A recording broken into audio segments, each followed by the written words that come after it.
Hello and welcome to all our radio entrepreneurs, listeners, and viewers. I'm producer Nathan Gobes, and I'm excited to introduce you to part two of a brand new segment on radio entrepreneurs, the FBA Family Business Panel Discussion.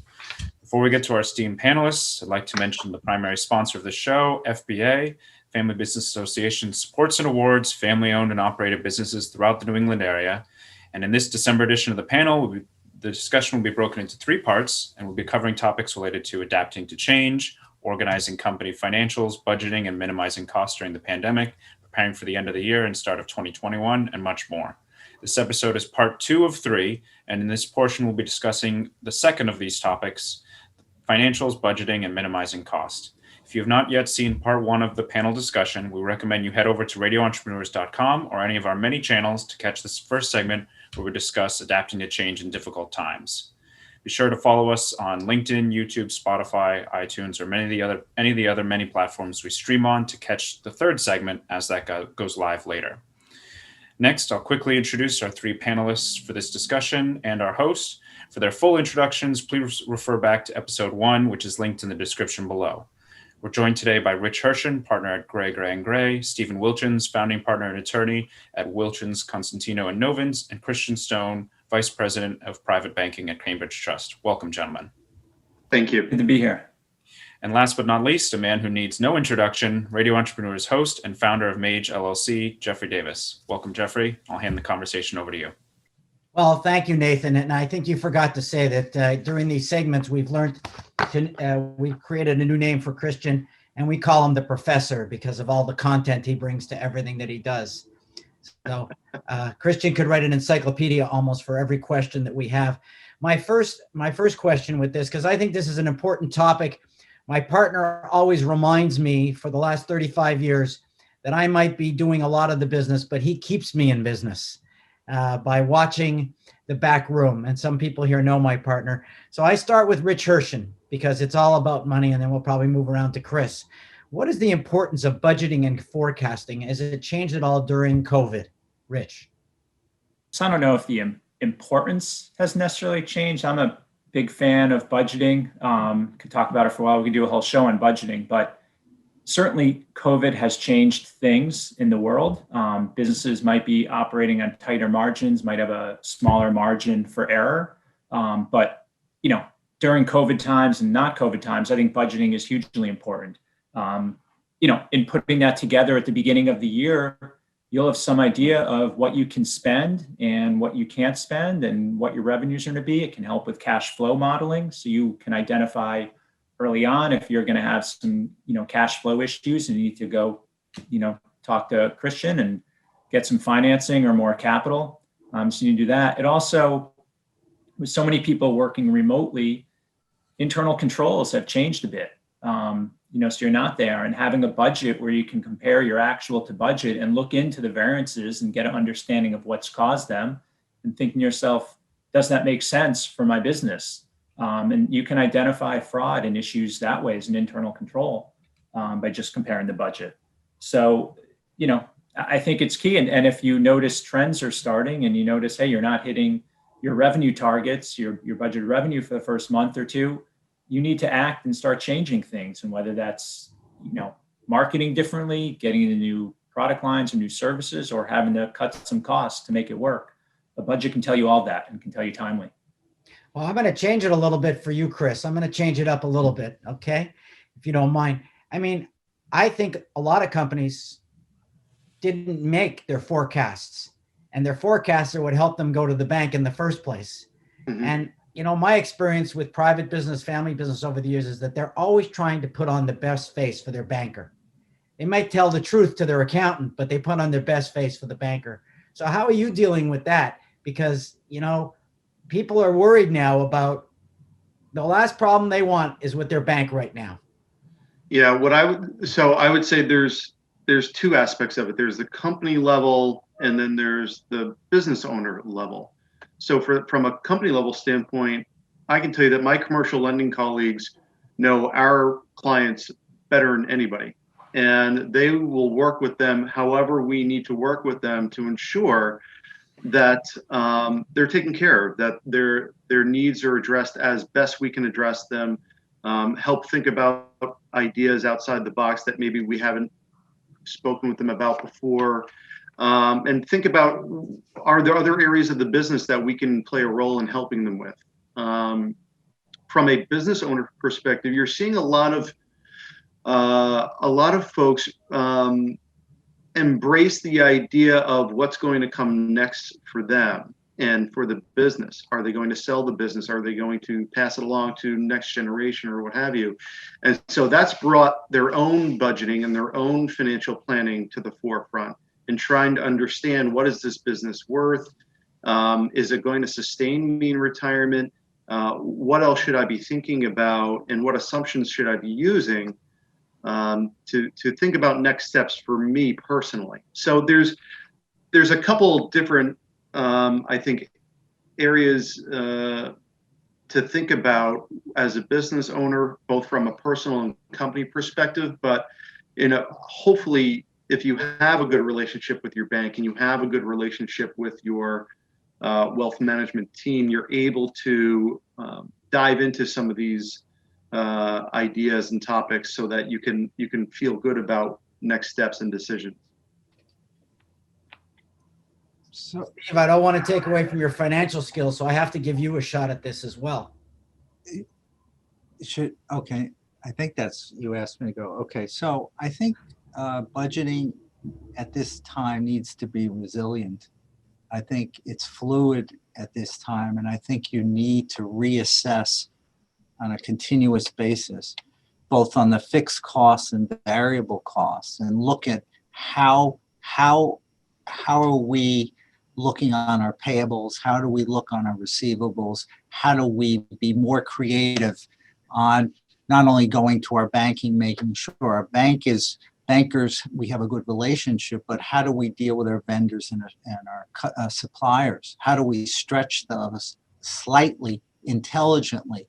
Because we want to make sure we survive, but we also want to make sure our model survives, and the entire model, the chain, needs to survive. So our customers and suppliers need to be treated fairly as well. So that's very important. We also feel, and the other issue on the budgeting is making sure, what is our insurance? What is our business interruption insurance? How does that look? Most of the times there's an exclusion for the pandemic, but at the same time, we should look at that and maybe at some point reassess that. So it's a constant thing, and you want to engage your key employees to understand all phases on the budgeting process. Well, you guys are more thorough than I thought you'd be. So I'm going to go down to a question that I think is really important. How do you, during this particular economy, how do you access capital? Is it different than before, Rich? And again, I'll start with Rich, and maybe you too, Professor. Is it harder to access capital? I know your bank is very busy, and not all banks are busy. I know I was on a CFO panel a few weeks ago, and they were lamenting how some banks have sort of hunkered down at like a groundhog, and some banks have sort of opened up. It's worked differently. But again, maybe I'll just reverse the order. I'll start with you, Chris. How do you see it accessing capital during this market? Well, I think you're just seeing companies that perhaps previously didn't want debt, hated debt, are now perhaps understanding that there might be a need for it, whether it's some sort of working capital, line of credit, something to help them bridge the gaps between, between their receivables and working with vendors, and making sure that there are no issues with payroll or otherwise. And so it's a constant communication and conversation that we're having with clients to see how else can we help, because that's really our role, right? Is yes, we're a bank, and yes, we have shareholders, et cetera, but our clients are the reason why we're here. And so I think that we play a very active role in trying to understand what else is there can we do, and can we help the business owners think about other ways that maybe they haven't previously embraced to help their business. I think those are great points, Christian. I think, in a time like this, you can really differentiate yourself as a service provider by taking care of your clients. And so, Christian just being there, maybe they can't lend, but they can help them find other sources of capital or things like that. I mean, that's kind of who you want to partner with, someone that's going to help you and be there for you when in the good times and the bad times. And also I think there's been a lot of new government programs that have come out as part of this, that weren't there before, with PPP loans and Main Street grants and so on. There's talk there might be a second round of PPP loans. So there are some government assistance programs that can be a big help too, that can give businesses some capital. The only issue, though, on the financing side with capital is I think you've noticed a tightening generally of credit. Okay, certainly the clients that I've been working with. And there's additional, the financial institutions are asking for additional collateral. And sometimes the clients are able to handle that, and sometimes it's problematic. So they have to deal with their, financial institution and try to figure out a way to make it work. And most financial institutions want to make it work. They have a relationship with their customers. So they try to figure out a way that is good for both parties. Now, I'm going to only have one more question, but I want to just sort of summarize it from my perspective. I'm not a financial person by training, as Rich knows very well. But I believe always negotiate from power. And I'm a top line guy and I like strategy. I don't think the best way to negotiate is from weakness. So I think that, money likes to follow success. And so I still believe that many great companies in the history of the world have been built during a bad economy. Competition gets a little less competitive and the aggressor wins. And so I believe build your plan and prove your plan works. And if you have proof of plan, I think the money will follow you, and that's the way I like to go at it. That's the way I work with my clients. That's my first option always. I like to build from strength, not weakness. There's always that weakness you have to deal with, but I like to give you the other side of the coin. And I hope you guys agree with that as well. I'm going to sort of switch it around a little bit. This is not as much a finance question, but right now during COVID, the web is more important than ever before. We're now broadcasting over the web on 6 or 7 channels. I've lost count. And doing marketing is more important than ever before. A lot of people are very traditional. They're trying to hunker down into networking groups. I'm not a traditionalist. I think anyone who knows that knows me. What do you think is important to be doing online now? And especially, I'll even turn it a little bit to finance. You can do a lot of your cash management now online, correct? For our financial people, you don't have to be, mailing out invoices and, taking checks to the bank anymore. So it's not just the web for marketing, but it's also the web for finance. Yeah, I think you're right. And key in surviving this. I mean, I've said many times, luckily this is happening in 2020 when we have good internet service and we have all these online systems.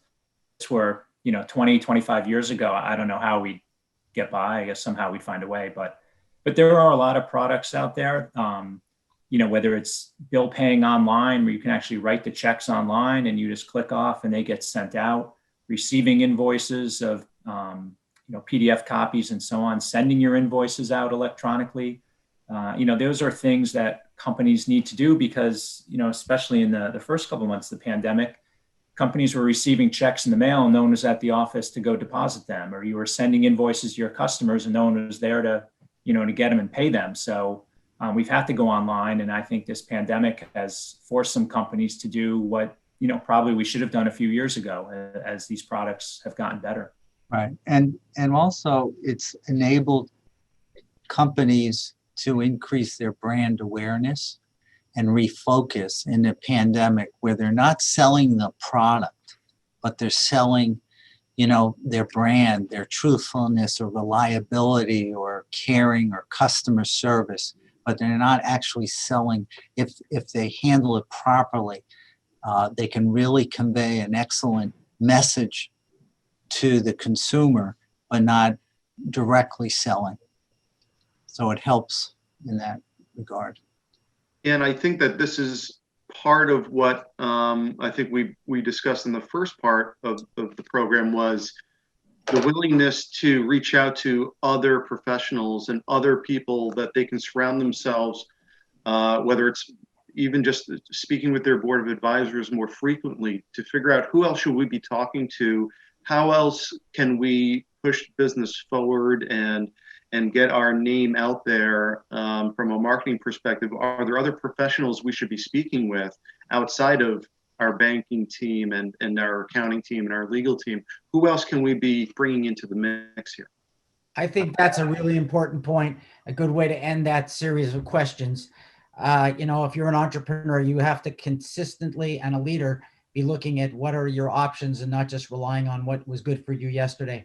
Nathan, we're going to bring you back online with us. Mm-hmm. Thank you, Jeff, and thank you, Christian, Steve, and Rich. That was another really good segment. That wraps up part 2 of the FBA Family Panel discussion.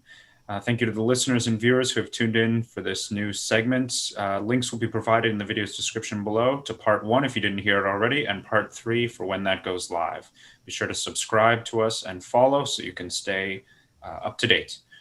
Thank you, and we'll be back with more stories on Radio Entrepreneurs.